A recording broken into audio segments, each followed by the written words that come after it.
Boa noite, amados, preciosos e queridos irmãos.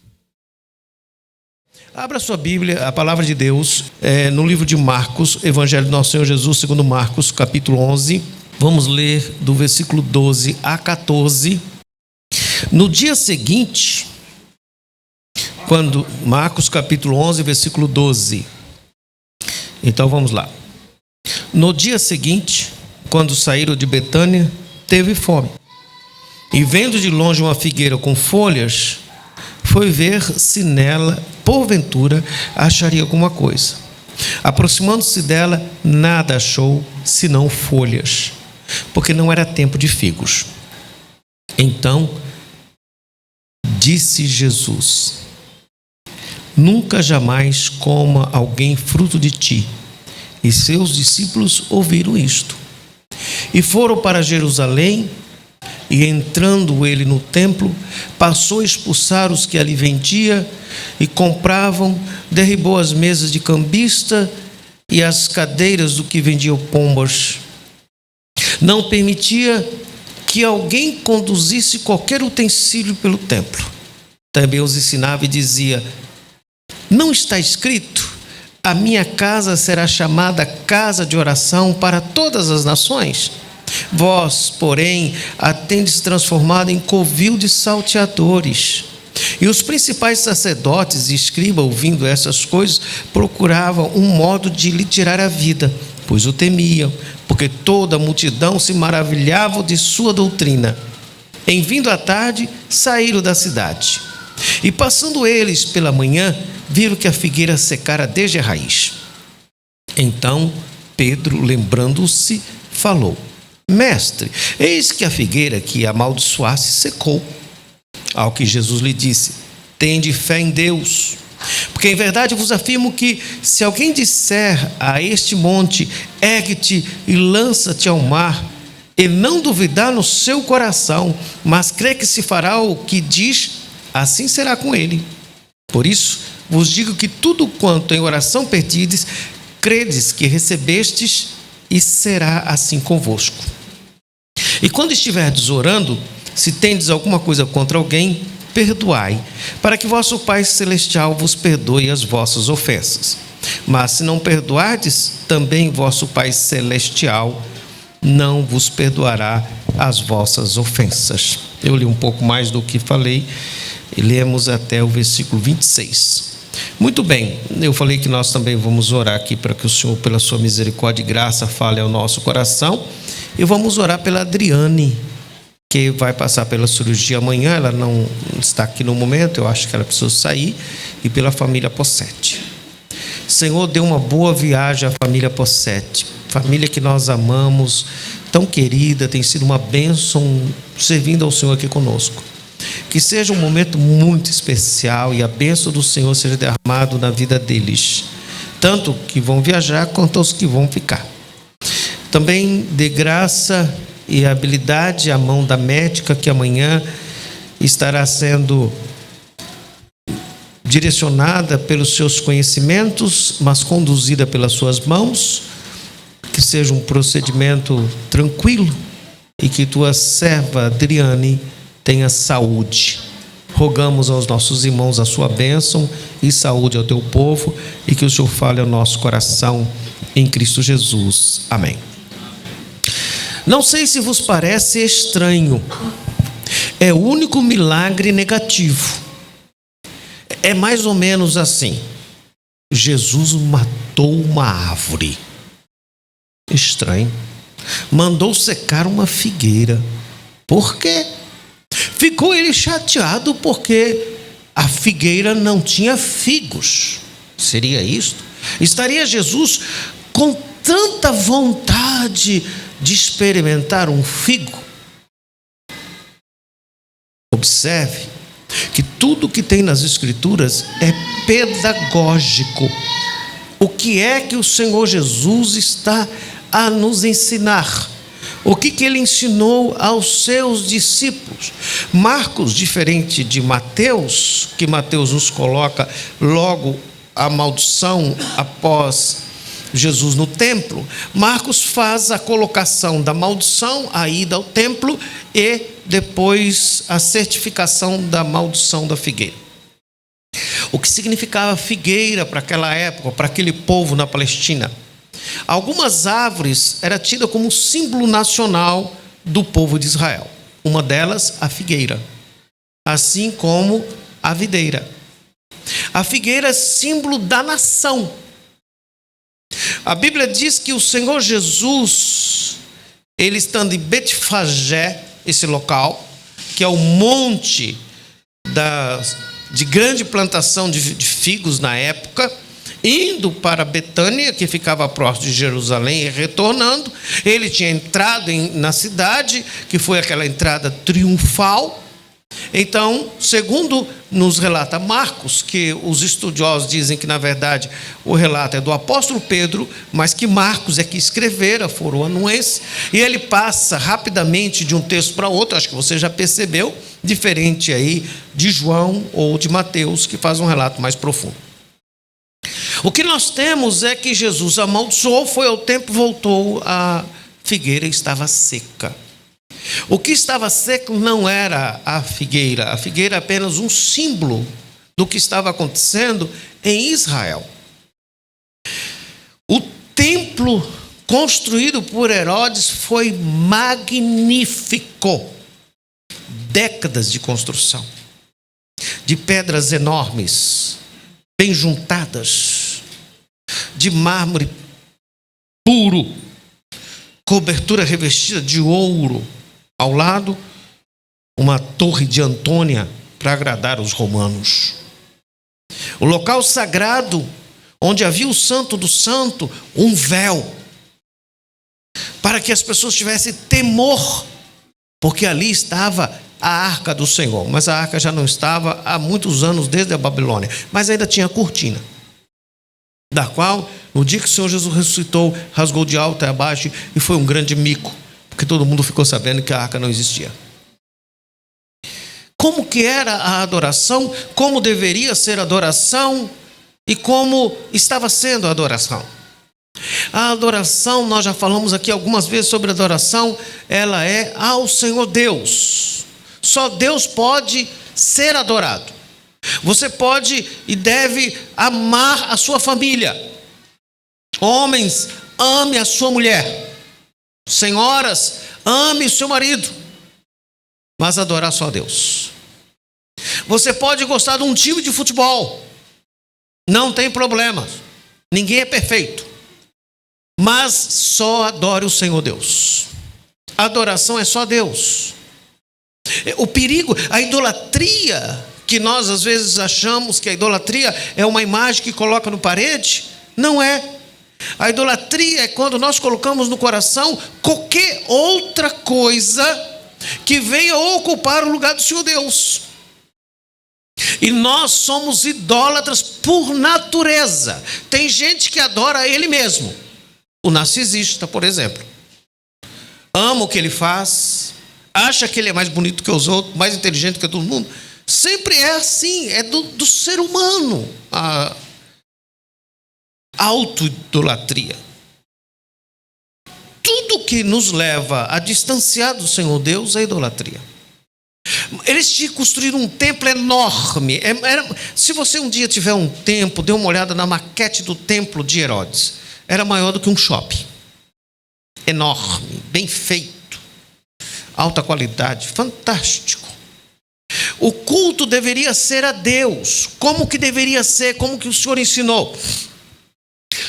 Todo israelita precisava, pelo menos uma vez na vida, ir a Jerusalém adorar. Uma vez pelo menos. Ao menos, deveria ir mais. Então, na festa em Jerusalém, milhares de pessoas chegavam. Os peregrinos. Eles vinham cantando salmos, entoando ao Senhor. Como é que começava esta adoração? A adoração era mais ou menos assim. Vamos pensar que nós fôssemos uma família. Todos nós. E que o Irapuã fosse o nosso patriarca. Então nós tínhamos que pensar assim, nós vamos a Jerusalém adorar. Então nós chamaríamos o Irapuã e falaríamos assim, olha, nós vamos adorar em Jerusalém. Aí junta os homens e agora programa a viagem. Como vai ser a viagem até Jerusalém? Não tinha avião, não tinha carro, tinha camelos, tinha outros animais. Mas o problema não é só a viagem. É que nós precisamos saber quantos cordeiros nós precisávamos, olhando assim. Alguns comem um pouco mais, outros comem um pouco menos. Não pode sobrar e não pode faltar. Eu acho que 2 cordeiros. Eu acho que se ninguém comer muito, 2 cordeiros vai dar. Então nós vamos ter que chegar lá com 2 cordeiros. Os levitas vão pegar o cordeiro, vão analisar, vão sacrificar. Vai tirar a parte para jogar fora, a parte para apresentar a Deus, e o restante nós vamos fazer um churrasquinho ali no templo e vamos juntos adorar a Deus. E a fumaça vai subir a narina de Deus no perdão dos nossos pecados. Todos estão alegres. O problema é que para ter 2 cordeiros, eles precisarão ter 1 ano sem uma cicatriz. Então é o seguinte, nós precisamos criar carneiros, ovelhas, para ter cordeiro, que é o filhote, macho. Ele não pode ter 1 ano e meio, nem 2, nem 6 meses, tem que ter 1 ano. Então a viagem tem que acontecer daqui 2 anos. Porque a gente não pode errar. Mas para a gente ter 2 cordeiros, nós precisamos de criar uns 5 pelo menos. Porque se um tiver um arranhão, já não vai servir. Então cada homem aqui vai estar criando ovelhas e trabalhando para 2025. Nós íamos a Jerusalém e aí sim as irmãs se reúnem no jardim de oração e uma diz: mas eu quero levar um bolo asmo. A irmã Nilza vai levar um bolo asmo. Pronto, já sabemos que ela vai levar um bolo asmo, porque só a carninha não vai dar, vai ter que complementar com bolo asmo. O Levi vai levar uvas passas.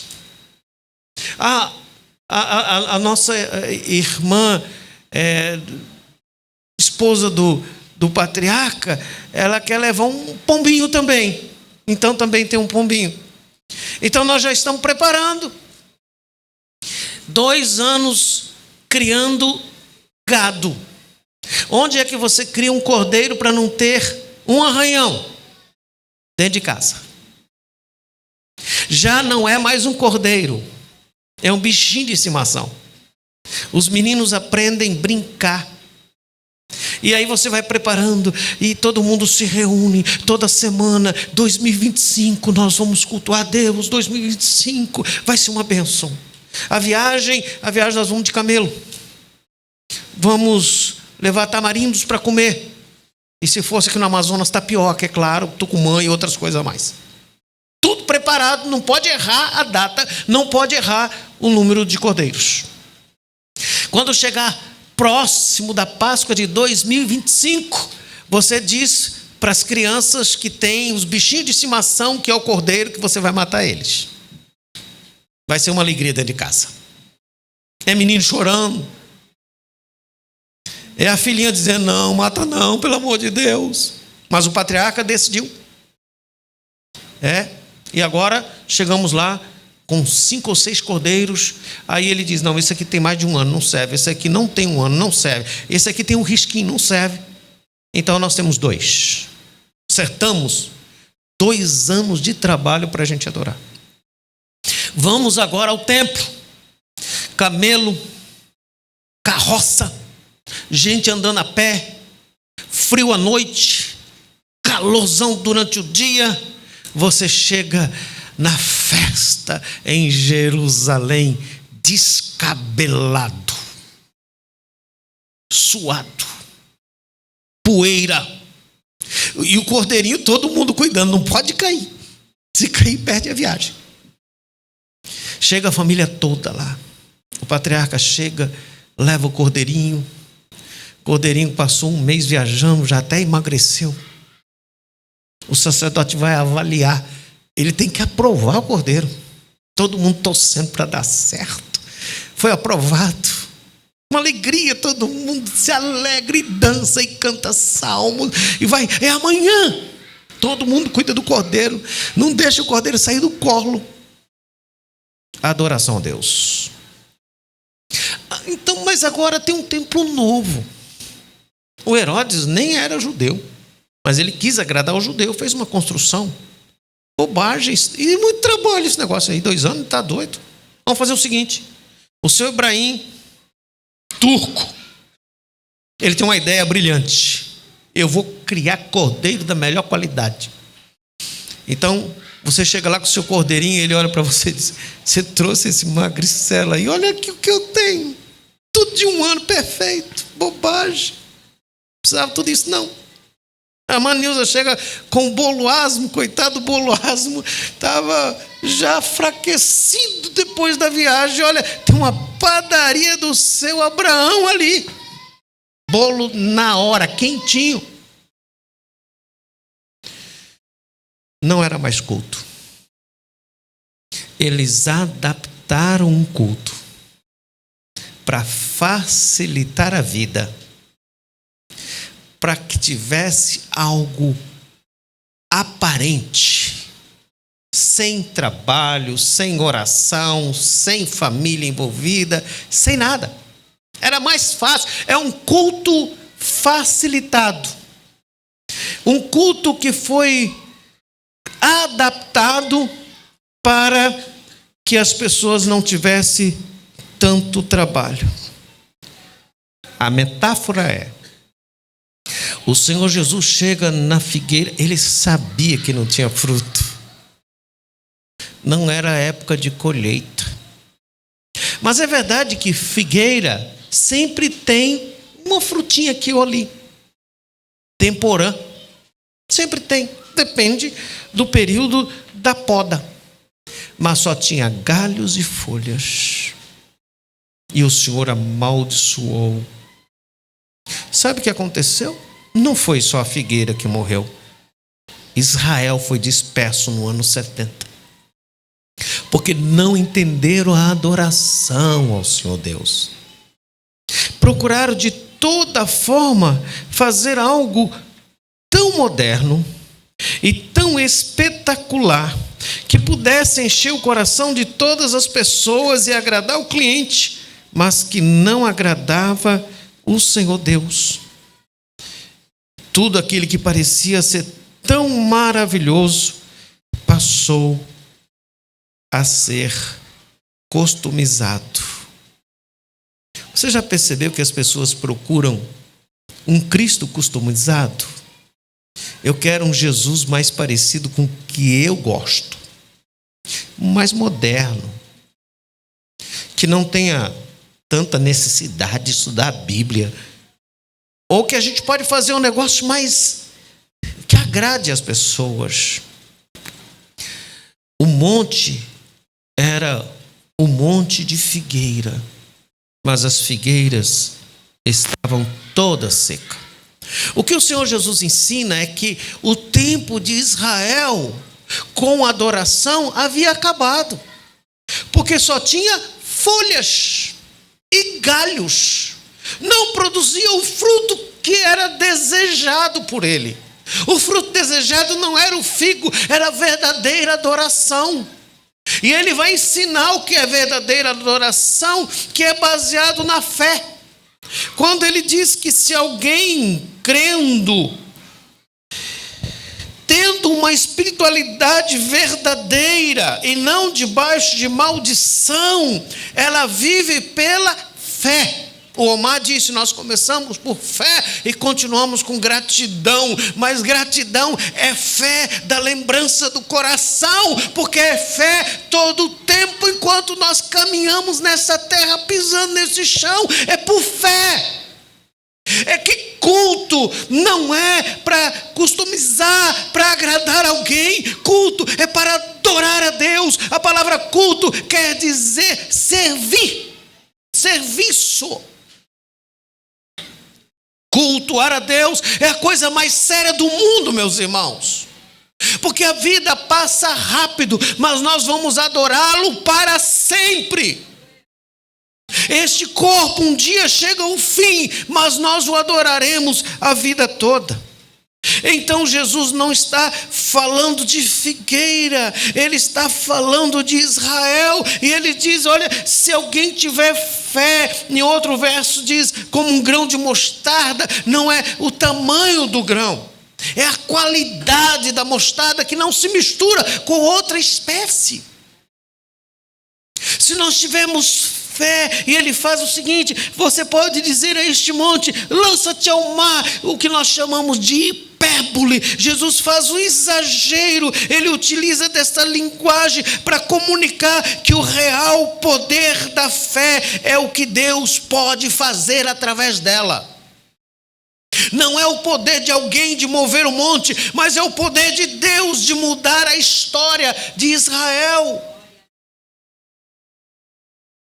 O que o Senhor Jesus está nos ensinando é que Jesus não só amaldiçoou a figueira, mas diz: olha, por fé, esta maldição pode ser lançada no mar, porque Ele quer frutos.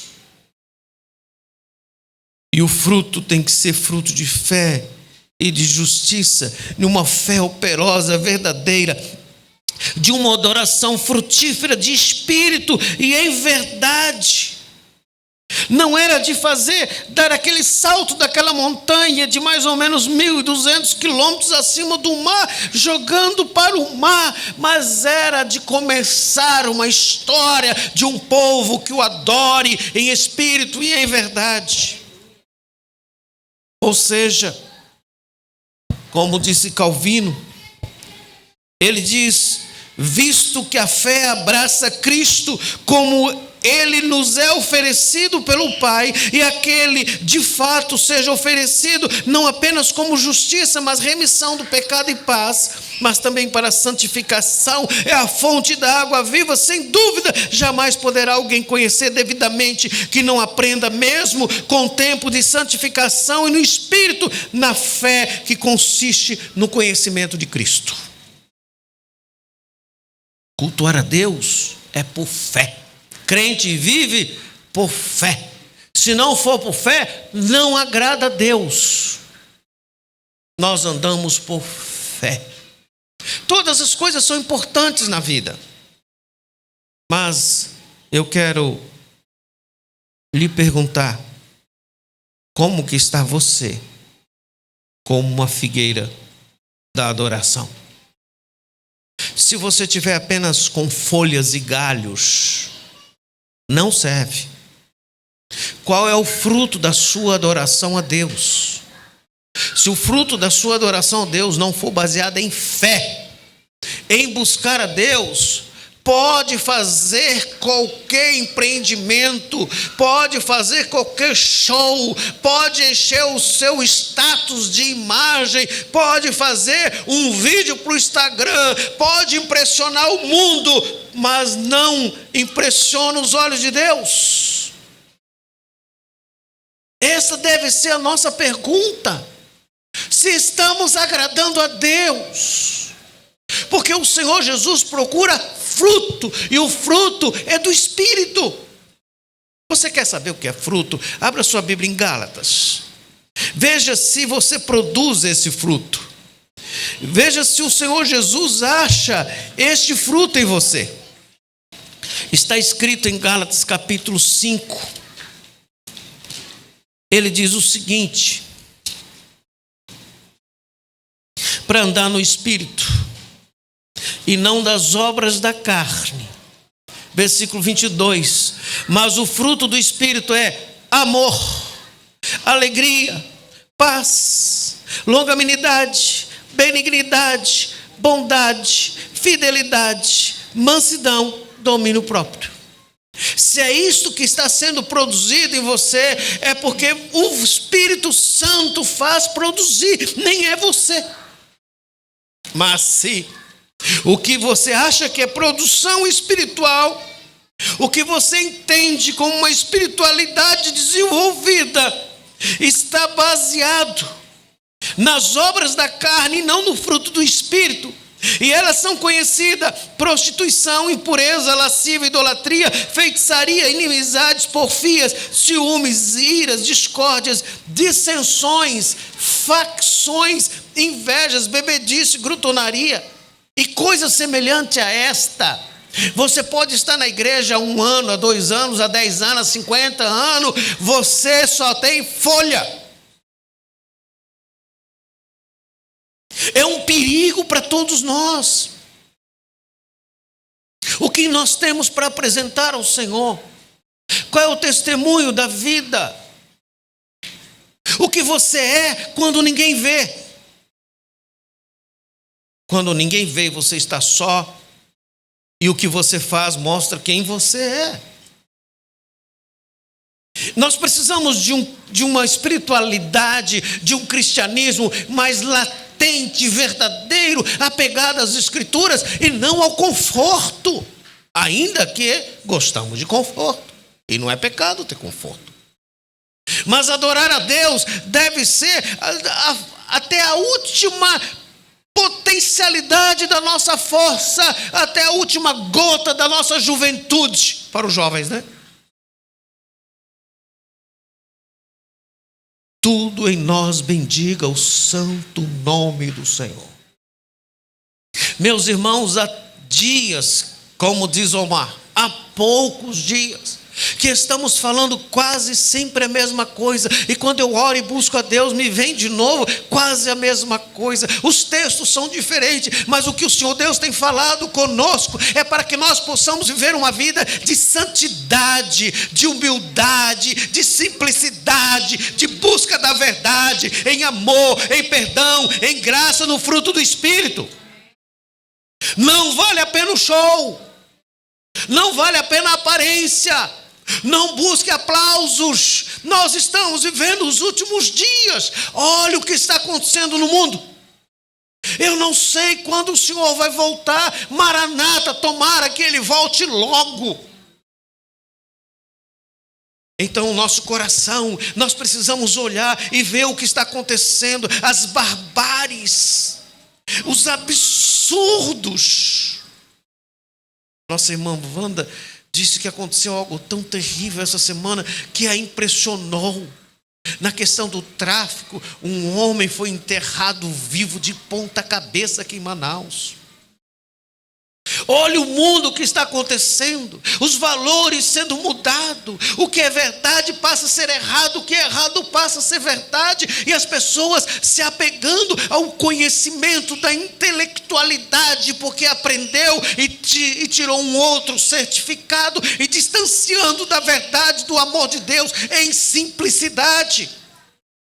Nós precisamos de um avivamento no Brasil, nós precisamos de um avivamento no nosso coração, nós temos que voltar às Escrituras, nós temos que amar a palavra de Deus, nós temos que adorar o Senhor em espírito, em verdade. Não importa se vão nos aplaudir ou se vão nos perseguir, não importa se vão falar bem ou se vão falar mal, nós vamos viver o bem em amor, graça e perdão no espírito da verdade. O que faz uma igreja saudável não é o número de pessoas, porque você não é número, você é um indivíduo. O que faz uma igreja forte não é o seu caixa, é o seu investimento. O que faz uma igreja vibrante não é o quanto ela se reúne, mas quanto ela transforma a sociedade. Porque se nós não tomarmos cuidado, vai crescer cada vez mais o número de igrejas e de placas, mas não vai mudar nada nessa cidade. Nós precisamos de uma mudança. Quer seja aqui na Ponta Negra, quer seja lá no Coroado, quer seja na Zona Leste, quer seja no V8, seja onde for, nós precisamos de crente que brilhe, de sal, que salgue, de alguém que ame o Senhor. Mas para amar o Senhor, você tem que amar menos você. Você tem que renunciar a você, porque a conversão é abrir mão de você para viver o outro. Diferente da psicologia, com todo respeito, que você tem que valorizar você para valorizar os outros. No cristianismo, você entende Deus, valoriza o outro e é valorizado no servir, porque se você não servir, não serve. Nós precisamos voltar ao primeiro amor. Porque se não voltarmos ao primeiro amor, vamos ter cada vez mais igrejas idólatras, com líderes idólatras e idolatrados, achando que são melhores do que os outros, que são humano mais elevado ou humano não humano. Meus irmãos, nós somos pecadores, todos nós. Eu, pastor, preciso da graça de Deus. E sabe por quê? Eu não fiz nenhum escândalo, porque a graça do Senhor se derramou em minha vida, não é por minha capacidade. Nós temos que entender isto e amar o Senhor de todo o coração. Mas pastor, o senhor está por fora, o negócio agora é mais moderno, o senhor não sabe o que acontece, o mundo está assim. É por isso que nós vamos na contracultura do mundo, dizendo: não é assim, verdade é verdade, pecado é pecado, para a glória do Senhor Jesus. Não é o culto aqui hoje que vai mudar a sua vida. É o teu culto racional. Ser crente agora, nesse momento gostoso, de irmãos preciosos que nos abraçam, que nos acolhem, e ainda tem um cafezinho de brinde, é fácil. Quero ver amanhã, segunda-feira, no trânsito, quando alguém buzinar e você achar que ele não tem razão. Quando alguém chegar em casa cansado, chateado, o boleto. É isso que nós precisamos. Um cristianismo que vai além do encontro do domingo. Que o dia do Senhor seja todos os dias da nossa vida. Tenha tempo para orar lá com seus filhos. Tenha tempo para orar com sua mulher. Não espere que alguém vá lá fazer isto. Tenha tempo para buscar a Deus, aquebrante o teu coração, mas e as compulsões e os pecados, que morram tudo isto, para que nós morramos na cruz em Cristo Jesus, para vivermos como sal da terra e luz do mundo. Que o Senhor nos abençoe. Feche os teus olhos. Como que está o fruto do seu coração? Não seja videira seca. Examina a si mesmo. Não fique apenas religioso. Dê um passo maior. Seja parecida com Cristo. Viva o Evangelho. Se arrependa dos seus pecados. Busque a Deus por uma vida de santificação, de amor, de graça, de perdão, de respeito, de acolhimento, sem fazer julgamento dos outros, sem entrar em conversa fiada. Não vale a pena. Ah, Senhor, aviva a tua obra no meio dos anos, para que a terra seja cheia da sua glória, como as águas cobrem o mar.